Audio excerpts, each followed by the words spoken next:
এই টাকাগুলো একটি সপ্তাহ প্রবাসীরা ঠিক মতো না পাঠানোর কারণে বাংলাদেশ ব্যাংকের রিজার্ভ ফুরিয়ে গেছে। আপনাদের সাথে কিছু কথা শেয়ার করব প্রবাসীদের পক্ষ থেকে।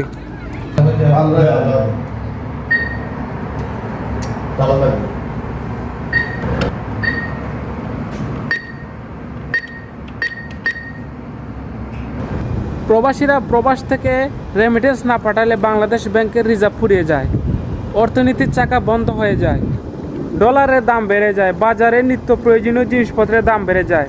তো প্রবাসীদের রেমিটেন্সটা কি আমি আপনাদেরকে সংক্ষেপে বোঝাচ্ছি। আমরা প্রবাসীরা প্রবাস থেকে যে টাকাগুলো পাঠাই সেই টাকাগুলো রিজার্ভ হিসাবে বাংলাদেশের ব্যাংকে জমা হয় এবং সেই রিজার্ভ দিয়ে বাংলাদেশ সরকার বিভিন্ন দেশের সাথে আন্তর্জাতিক লেনদেন করতে পারে, কেনা বেচা করতে পারে।